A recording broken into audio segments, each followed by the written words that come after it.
शुरू करें। मित्रों, आप सभी इस बात से अवगत हैं कि इस समय संपूर्ण लोकतंत्र के प्रति अपमानजनक टिप्पणी करने वाले लोग सत्याग्रह के नाम पर महात्मा गांधी जी की समाधि पर जो कर रहे हैं उसमें सत्य के प्रति कोई आग्रह नहीं, अहंकार का दुराग्रह निर्लज्जता के साथ दिख रहा है। यह बात मैं इसलिए भी कह सकता हूं कि जब उन्होंने गांधी जी की समाधि और शब्द दोनों का प्रयोग किया है तो यह गांधी जी के प्रति भी एक अवमानना और दुराग्रह दिखता है, क्योंकि गांधी जी ने अपना पहला सत्याग्रह 1906 में ट्रांसवाल में सामाजिक कारण से किया था। भारत में 1919 में रोलेट एक्ट के लिए किया था। यह पहली बार अपने लिए, अपने निजी कारण से न्यायालय के द्वारा सजाए याफ्ता होने के बाद न्यायालय के विरुद्ध करते हुए दिखाई पड़ रहे हैं। इससे अधिक दुराग्रह और दंभ सत्याग्रह के आवरण में संभव नहीं है। हम बहुत स्पष्ट रूप से कहना चाहते हैं कि इस पूरी प्रक्रिया में जो कुछ भी हुआ वह एक न्यायिक प्रक्रिया का हिस्सा था। न्यायिक प्रक्रिया के द्वारा उन्हें सजा हुई और यह बहुत समय से भारत की संसद के द्वारा बनाया नियम है जिसके तहत उनकी सदस्यता स्वतः चली गई। जैसे अगर आपका एंट्रेंस एग्जाम का रिजल्ट खारिज हो जाए तो आप विश्वविद्यालय में प्रवेश ले चुके हों तो वह स्थान स्वतः आपका खारिज हो जाता है। यह इसमें लीगल पोजीशन है और यानी इसके लीगल, पॉलिटिकल और मॉरल तीनों एस्पेक्ट हैं। अगर आप पॉलिटिकल एंगल से देखें, जितने भी प्रकार के आरोप लगा रहे हैं वो निराधार हैं। भारतीय जनता पार्टी का स्पष्ट मानना है कि आपको जो जो कहना है कहिए, जो अपशब्द कहने हो कहिए, भाजपा के विरुद्ध कहिए, हमने उसे स्वीकार किया है। सरकार के विरुद्ध आपने कितना कुछ कहा, हमने उसे शांति से स्वीकार किया। प्रधानमंत्री श्री नरेंद्र मोदी जी के विरुद्ध कितना विषवमन किया, हमने उसके ऊपर भी शांत रहे। परंतु जब आप भारत के विरुद्ध बोलते हैं, पिछड़े समाज के विरुद्ध इस प्रकार की घृणा और वैमनस्य की बात करते हैं और उस पे आपको जब न्यायालय के द्वारा सजा होती है और फिर जब आप उसमें राजनीतिक आरोप लगाने का प्रयास करते हैं तो इसमें मुझे उद्दंडता और निर्लज्जता दोनों नजर आती है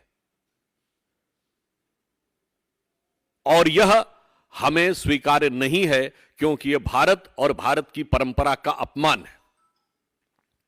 और याद करिए, अहंकार की बात हम क्यों कह रहे हैं? अहंकार इसी नियम के तहत बनने वाले अध्यादेश को फाड़ने में भी था और आज पालन करने में भी है। दूसरा, हमारे हृदय में जो पीड़ा है, गांधी जी की समाधि पे आप अपने तथाकथित सत्याग्रह में ऐसे व्यक्तियों को ले जा रहे हैं जिन्होंने हिंसा में बढ़ चढ़कर हिस्सा लिया था। श्री जगदीश टाइटलर सत्य और अहिंसा के प्रतीक गांधी जी की समाधि पर न सत्य न अहिंसा, असत्य और हिंसा दोनों के प्रतीकों को सामने लेकर फिर आप यह आवरण ओढ़ने का प्रयास कर रहे हैं।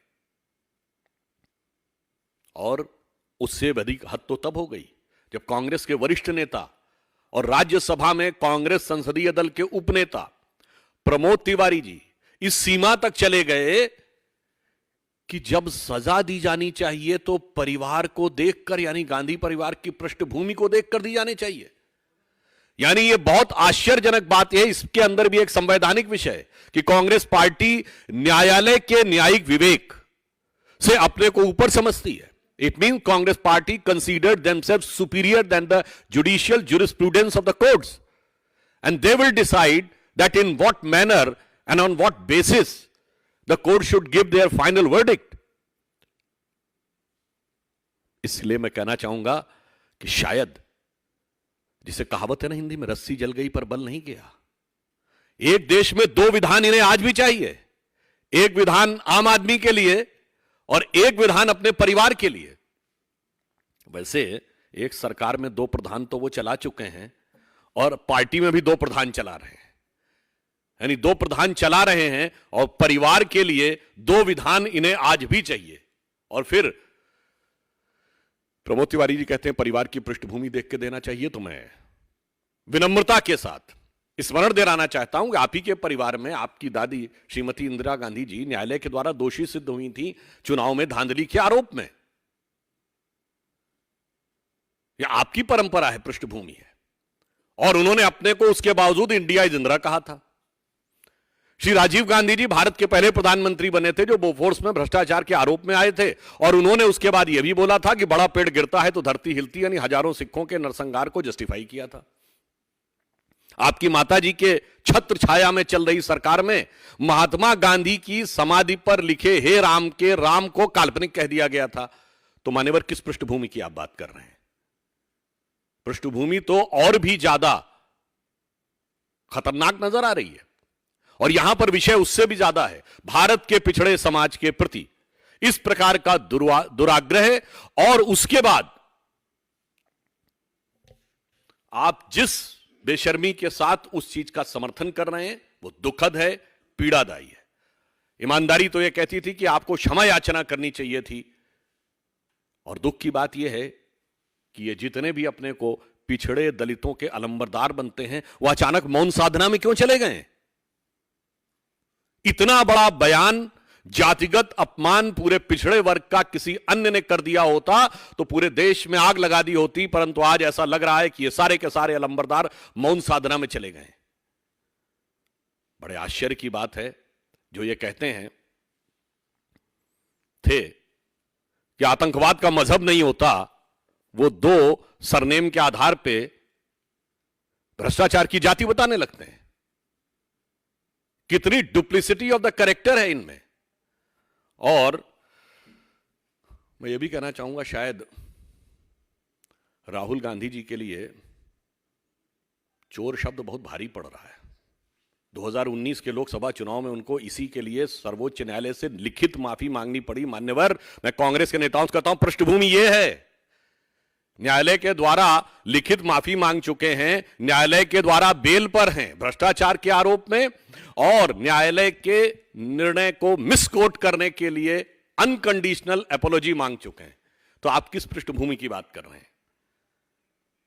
इसलिए मैं सिर्फ यह कहना चाहूंगा कि यह सत्याग्रह किस लिए? मैं स्पष्ट कांग्रेस पार्टी से पूछना चाहता हूं, यह तथाकथित सत्याग्रह किस लिए है?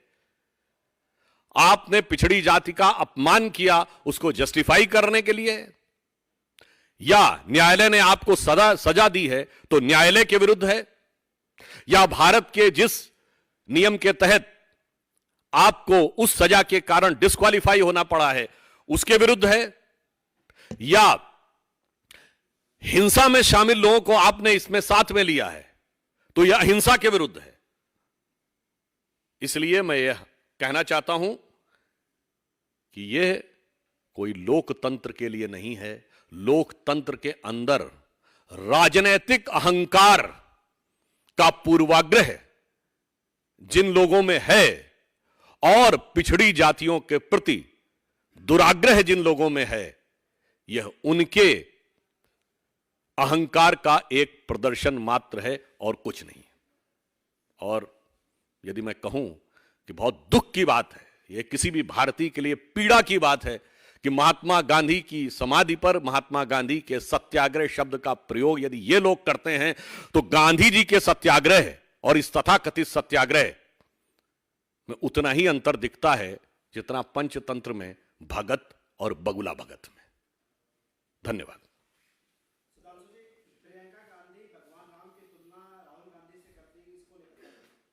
देखिए, बहुत दुखद बात है, इससे पहले भी कांग्रेस के लोग ये कर चुके हैं। तो मुझे लगता है कि जिस भारत और भारतीय परंपरा की वो बात करती हैं, मुझे लगता है ये तो वो लोग हैं। बताइए आज कहां बैठे हुए हैं? मैंने तो ये बात पहले बोल दी, गांधी जी की समाधि पे जिस पे लिखा हे राम।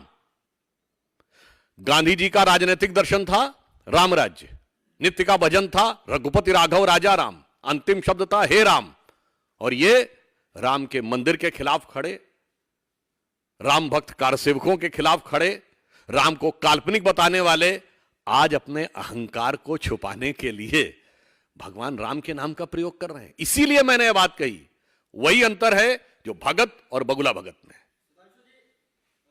राहुल गांधी ने अपने प्रेस कॉन्फ्रेंस में यह भी कहा कि ये जो आप लोगों ने इनकी सदस्यता खत्म करवाई है, जो वो कह रहे हैं, वो आप लोगों ने एक बहुत बड़ा हथियार दे दिया है उनको।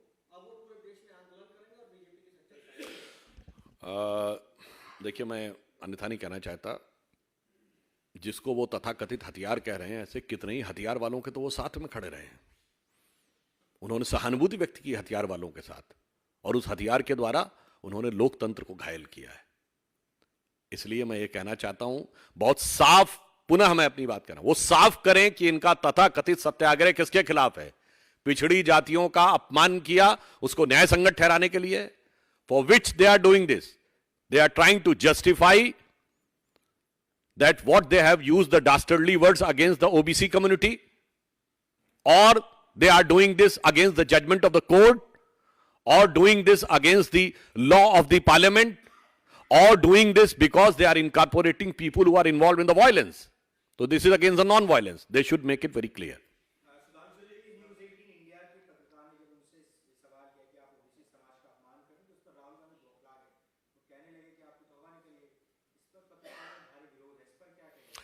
देखिए, इसमें दो बातें हैं।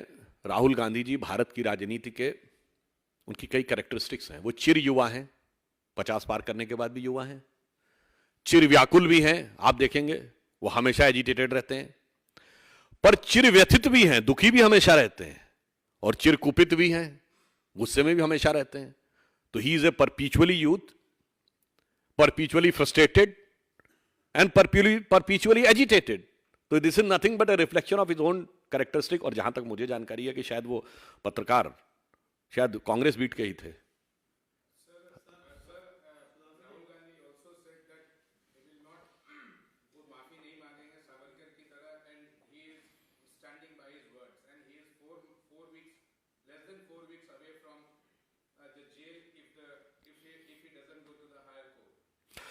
One thing I would like to say that in this context, Chief Minister of Maharashtra, Shinde ji, has already made it very clear that why Rahul Gandhi is continuously, consistently trying to disrespect Veer Savarkar. And on this context, I would like to speak. बिल्कुल, अरे हमारे उनकी उसमें सोच में बड़ा अंतर है। मैं ये बात पुनः दोहरा रहा हूं कि जब वीर सावरकर को तो 2 जन्मों का कारावास हुआ था। कब हुआ था? 1910 में। और 1910 में कांग्रेस का अध्यक्ष था विलियम वेडनबर्न। आप सावरकर थोड़ी हो सकते हैं कि जो अंग्रेजों से लड़के दो जन्मों का कारावास सह रहे हो। आप तो वो हैं जो अंग्रेज हुक्मरान की सदारत में बैठकर डिनर खाते थे, जिसके लिए अकबर इलाहाबादी ने लिखा था, कौम के गम में खाते हैं डिनर हुक्काम के साथ, रंज लीडर को है बहुत मगर आराम के साथ। तो वाकई कभी सपने में भी राहुल गांधी या कांग्रेस पार्टी वीर सावरकर के शौर्य और राष्ट्रभक्ति का मुकाबला नहीं कर सकती। It is for him to decide, because as per the laid down constitutional and legal procedure, he is having every right to move to higher court. So, whatever the decision of the court, we cannot predict whether he will get any relief from the higher court or not. We are not like that party, like the Congress, who considered themselves over and above the jurisprudence of the courts. अब ऐसे एक और बात बता दूं, मुझे अचानक ध्यान आ गया। जो प्रमोद तिवारी जी ने कहा कि गांधी परिवार के लिए अलग नियम होना चाहिए, तो उन्होंने ऐसे नहीं कहा है।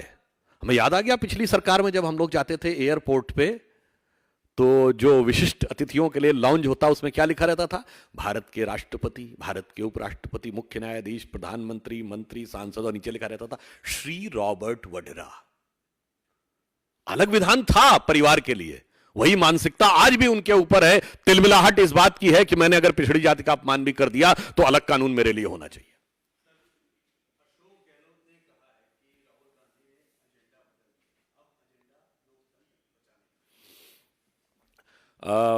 वैसे तो मात्र कुछ महीने पुरानी तो बात है, पिछले साल जब एजेंडा यह था कि अशोक गहलोत को राष्ट्रीय अध्यक्ष बनाना है, और अशोक गहलोत जी ने ऐसा एजेंडा बदला कि भारत के इतिहास में पहला उदाहरण होगा कि जो पार्टी का संभावित राष्ट्रीय अध्यक्ष हो वो बागी हो जाए। तो मुझे लगता है कांग्रेस में एजेंडा कब कैसे किस आधार पर बदल जाता है यह तो पता नहीं, पर एक एजेंडा तय है कि भारत का अपमान करना है, मोदी जी के प्रति घृणा है, भाजपा के प्रति वैमनस्य है, और इसने कह दिया एजेंडा में एक और चीज जुड़ गई है कि पिछड़ी जातियों के प्रति भी अपमान और तिरस्कार है और उसके ऊपर मेरा अहंकार है।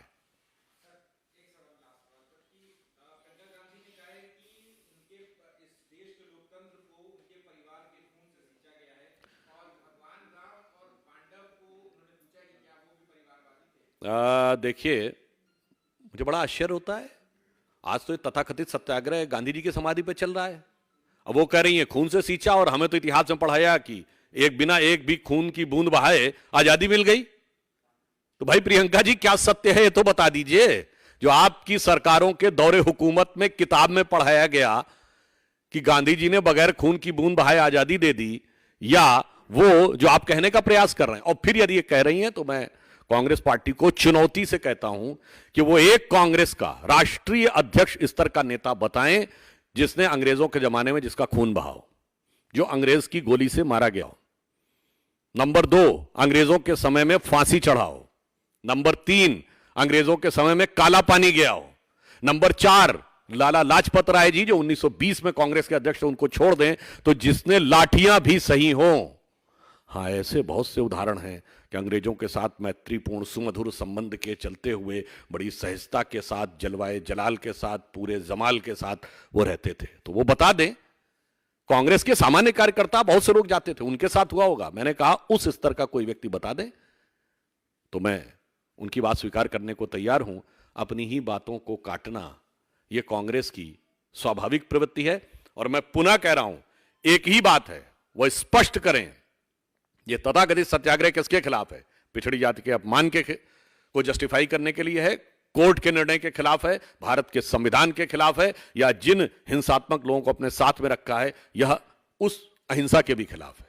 और मैं ये कहता हूं, यह सिर्फ भारत का अपमान नहीं है, भारत के न्यायालय का, लोकतांत्रिक व्यवस्था का अपमान नहीं है, यह महात्मा गांधी का भी बहुत बड़ा अपमान है कि एक व्यक्तिगत आरोप में सजाए याफ्ता व्यक्ति जो पूर्व में एक नहीं अनेक मुकदमे झेल रहे हैं, जो भ्रष्टाचार के आरोप में बेल के ऊपर हैं, वो आकर गांधी जी के नाम का दुरुपयोग कर रहे हैं। यह देखकर भी बहुत पीड़ा होती है।